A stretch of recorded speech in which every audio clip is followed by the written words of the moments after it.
was so funny. All right, so we got to get into some, was a little bit more sports related, a little bit. It's Shaq and Dwight. It's Shaq and Dwight. Go introduce the thing. Shaq was on. Well, Dwight was on the. What is that man's name? It's like Dan something or Ray Cash or something like that. I think that's his name. I thought you watched it too. Thing? No, I thought you seen the clip where Dwight was on it.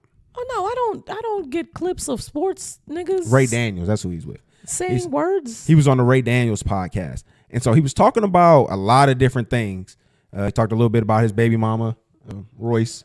And all the stuff. I saw Royce come out because whatever her NDA has obviously ran out. So she put out like a 5-6 minute story of like all of the bullshit that she's been through with Dwight and like her son and stuff like that, and it was heart-wrenching. No, I can imagine. I mean, if you just listening to like kind of what's been said and talked about with Dwight Howard, you can see that his character can kind of come into question. A lot of the information that you may see may make you think he's a sexual deviant. Royce's story has been consistent for decades. Like she's been telling people the same shit, singing the same song for mad long. Cause I remember when she was on Basketball Wives, how she had like, she couldn't say his name or bring him up or had a kid on and all that stuff. And then if you do any more research, you find out what was going on with their kid and what happened with her boyfriend's kid and their son. And how he would be like calling her, every person that she was ever with, he would be calling to threaten him. Like she could not live her life or move on whatsoever. Yeah, because they had a part there where he was talking about, he was giving like $60,000 a month or something like that for the child support and talking about how much she was getting and what she did or didn't do with it. And I'm just like, Dwight, I understand that you can have some like, hang-ups about that, especially when you're dealing out that much cash. I can understand where you have a large expectation like, hey, you got to handle this because you don't have to worry about anything else. And if she's not playing on your time frame and your role, then I can understand, maybe not, being as forthcoming with her. Homophobia in the black community is very bad. We didn't even get to Dwight the gay Howard, shit yet. Dwight is obviously just a gay fucking man who has to deal with women. Or that, no, I feel like he fully hates women. I feel like he's a fully gay man who just hates women, and he be having children with them, and then he be taking out his aggression on the women that he be with, because bitch, I don't want to be with you. I want dick. I'd be mad too. See, like if I wanted a woman, but then I had to marry you after a while, I would be aggressive towards you too. And it wouldn't even be your fault. You already are. So I mean, maybe that's coming to light. But I do not want no pussy. No, what else I was going to bring up with Dwight? The thing with Dwight too, though, is if you look at his history, you break everything down. You you can bring up the gay stuff. You can bring up all the different baby mamas, the multiple baby mamas. To me, my theory about him has always been like, he got into the league when he was young. He was in the Christian school, all that other stuff coming up. I don't believe he experienced as much that he did once he got into the league, and he indulged in it so much that it just became regular everyday to him, and now he's experimenting. I think that's what happened. People think I'm weird when I say this. I think you can fuck yourself out of not liking women. Like it can be such an easy and accessible thing that it does nothing for you anymore. Like I don't think I have anything in a reply for that. You can just look at just other people who have been involved in these things. Think about Diddy. You have this access to women like no other.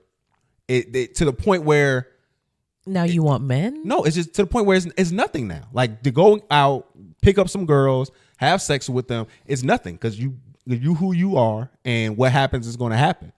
But if you can have the women do anything, wouldn't you still want them to be women if you're a straight man? Well, part of a large thing that women don't really understand, and the guys they're not going to openly agree with me when I say this, is that part of it is the chase when you go after the woman. The fact of that you having to do things to make yourself appealing to her. You actually have to try. You have to, and it doesn't happen every time. So I mean, I could do all X, Y, and Z and not come back with the prize. But if I can go out in some sweatpants in the club with a sweatpants and some t-shirts on, no jewelry, and I'm just in the club and people know who I am, and I can leave in the club every time with 2 to 3 girls, you don't think that's going to get tiring after doing it for 15 years? Yeah, 100%. So that's what I'm saying. Anything gets tiring after. So yeah, so I can see now where years. You got to switch it up. The thing about this now that is it may not be the chase with the guys for them, but it's the taboo. It's the keeping the secret. It's, you know, hiding over here and hiding. Now that makes it more exciting for them. So, I mean, that I can understand for that. But we'll get into some more what was going on, what he said. He's spoken to about Shaq, though. And this ended up waking up the beef again. So if y'all not familiar, Shaq and Dwight have had a long beef between each other, largely because Shaq, he was drafted by Orlando Magic, and so was Dwight Howard. When Dwight was in a dunk contest, he adopted the Superman emblem, and that was what Shaq used to go by as well. And he just kind of, it was always talked about that Dwight Howard was going to be the next Shaq or take over his spot. And he, you know, always felt challenged by that. They both play the same position. But is he a big enough man? Who, Dwight? Yeah. Dwight was a super athletic freak. He's not as tall as Shaq.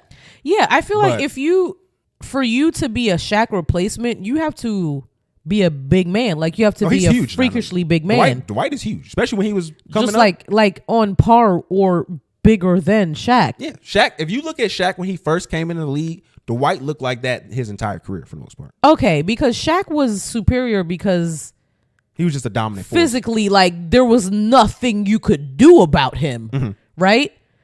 Yeah. Is that the same? Like for the most part, yes. When you think about Dwight's game, is it the same thing? Like you physically cannot do anything about him? For when he was playing, yeah, niggas couldn't physically do shit with Dwight. Okay. What held Dwight back was Dwight. It was him not going aggressive or going hard. That was the only thing that affected him. Okay. Nobody was stopping Dwight. Okay. But so it gets kind of funny because they go back and forth with all of these tweets. I want to read a little bit of Shaq's tweet. I'm going to read it in my Shaq voice too. Oh my God, please don't. It's going to take forever because Shaq reads slow as fuck. What are you talking about, Fer? I've never been a slow reader ever in my life. Yeah, that's exactly what I mean. My ADHD does not allow for you to do Shaq's voice. Dwight Howard. Oh my God, fuck. The fact you think I care about you is funny, but I won't ever bring your name up again. Sensitive big man. A jokester. That can't take a joke. Won't ever say your name again. Ever again. Have a great day. Now you've been deleted. Have a great day. Then he started doing all these crazy hashtags. He did like 6 hashtags. Read the hashtags because I need to know what his old ass hashtagged after that. I never cared. Hashtag trust me. Those aren't hashtags. And then Dwight was like, I know you care. He started calling him insecure and all this other shit. Talk about how he was jealous of Kobe and all that. And then Shaq comes back. Still don't care. Nice move. I see what you're doing. Your legacy is your new podcast. That's how you'll be remembered. You need views. Damn, I taught you well. Great job, Hall of Fame podcaster. But still don't care. You need to sit down. You need my validation. I don't need yours. Are these all hashtags? No, this is Shaq. These all sound like hashtags. How will you be remembered? Think about that podcast, boy. Okay, are there periods after each of these? I have an empire to run. Now leave me, son. I think he's trying to rap a little bit, right? I've been talking 20 years. Now you want to squabble at 50. Well, I decline. I'm too old. Again, nice move. Love you, son. Take care of your kids. Hashtag take care of your kids. Hashtag take care of your family. Hashtag you're not a Hall of Famer yet. That's hilarious. Shaq is hilarious. Disrespectful. Let me see it. Let me see it. Shaq is disrespectful as fuck. But this has been going on for years. Shaq has been disrespecting the big men amongst his group for years. But this has been a history, though. So, like, Shaq is just only doing what the niggas that was in front of him did. And that was bully the big men playing in the league. I can't be mad at it. Shaq was doing his thing, man. But Dwight's okay, because what? I think you need to read with the punctuation because you kept putting pauses in there. I was just reading it to be funny like Shaq. Yeah, but that's not how he typed it. Still don't care.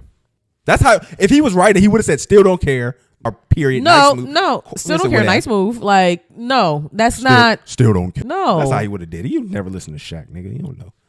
But it was funny, too. In this Ray Daniels, well, it wasn't funny, but it was very interesting. In this Ray Daniels interview, he talks about.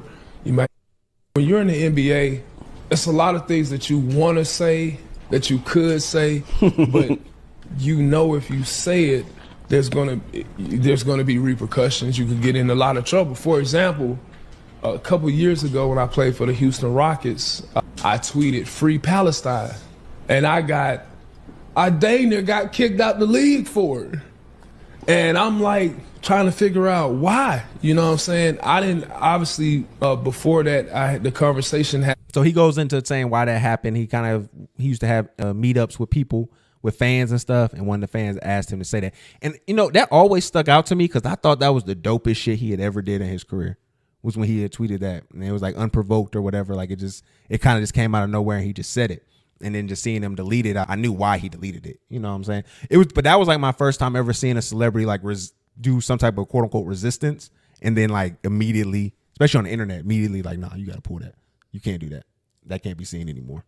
So I know Dwight's a complicated individual. I do wish him the best. I hope he can get the help he needs. I mean, like, you don't want to hear any more about these kind of stories of assault victims, especially, you know, you don't want to do that to your fellow gay people. You know, don't hurt them. Be nice to them, you know? You're a big guy. You got to be gentle. Just be a gay. You got to get the wet platinum and be gentle, you know?